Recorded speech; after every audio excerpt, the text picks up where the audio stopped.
Anyways, mbadde sewulira bulungi neshira oyo muwala that wasn't right kyakoze. I'll first address that. Then ekirala, you know I'm not feeling well nga bwe nkugambye. So I was late by 30 minutes.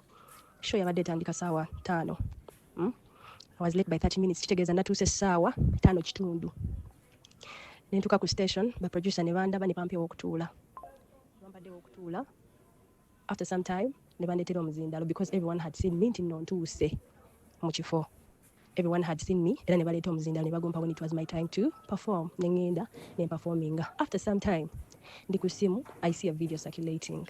Of course, ne mpulira bubi. Because munange and find abantu baabwe, like, of course they've not had my side yet, but of course ngabo, like, you know, like how people sisobola banenya because people get hurt.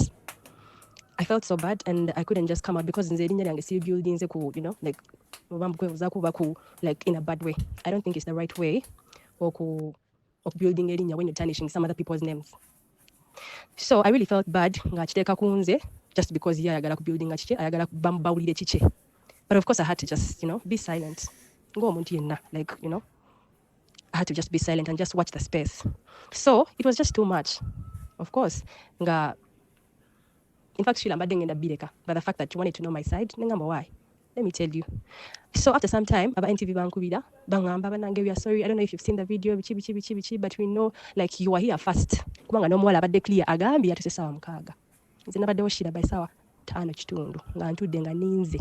Lunaku olw'eggulo inakuzanyidde ka video ka Winnie wa mami we yavuddeyo ng'akuba omulanga ogw'omuggundu ng'agamba amunira aba peace asusse okubeera nga amuyiikiriza n'okumukolako effujjo. Naye era nga Winnie wa mami ono yavuddeyo n'ategeeza eggwanga nti lwaki mbeera ebyo mbikunnyonnyola. No, katugende ku point yani aba peace. Okusinza mu video bunange nabbo kuzanyira obw'eggulo n'obwaleero. Aba peace avuddeyo okubeera ng'akola clarity ku nsonga ya Winnie wa mami kiki yayogedde olunaku olw'eggulo. Ekyewuunyisa bano bonna statements ze bakola batuufu. Winnie wa mami okusinza ku kyayogedde nono aba peace kyali mu kubeera ng'ayogera aba peace akakasa nti Winnie wa mami kyayogedde kituufu. Kyokka ate ne aba peace kyayogera kituufu. Ye aba peace agamba yatuuse ku ssaawa 5 n'eddakiika 3. Winnie wa mami yatugamba yatuuse ku ssaawa 6. So that means buli omu statement gyayogera ntuufu. However, aba peace agamba nze saategedde microphone gye baagijja okugimpa. Of which mutuufu yabadde alina waatudde ne bamuleetera microphone. Winnie wa mami yabadde alinako gyali nga bamuwadde microphone ne bagimuggyako. Yagenza okulaba nga aba peace yali mu kubeera ng'ayimba. So buli omu kyayogera kituufu. However, aba peace agamba sinze sirinaamu mukono mu kubeera nti ekisooka sinze atime microphone.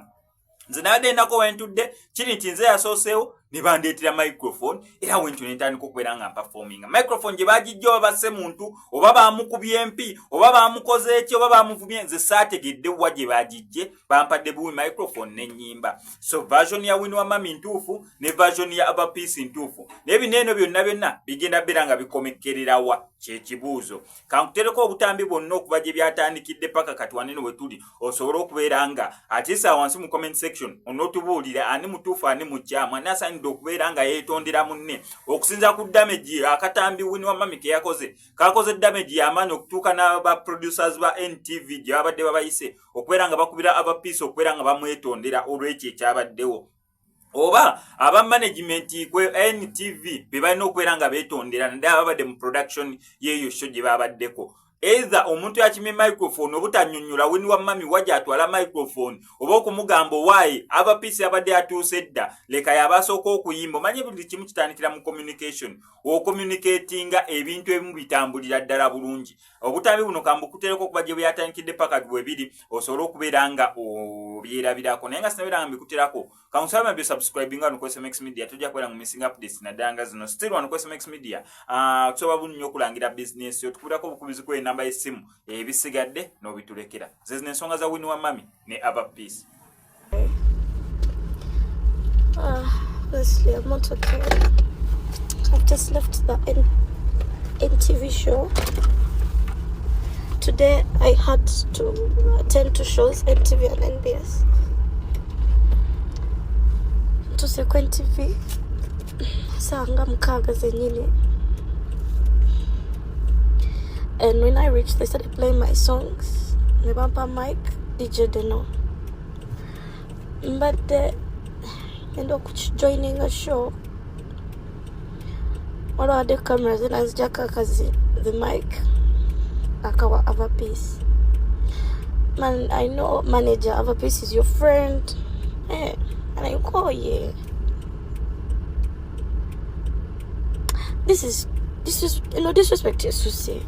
Nzanji kiriza nyo banangi. She came in late.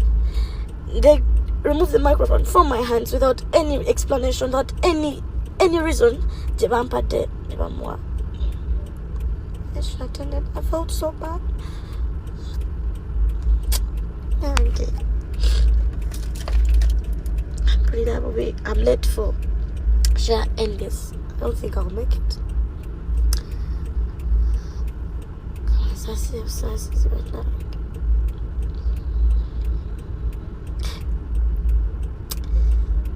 I'm not feeling fine. Someone I could take one say emotionally, physically, in any way. So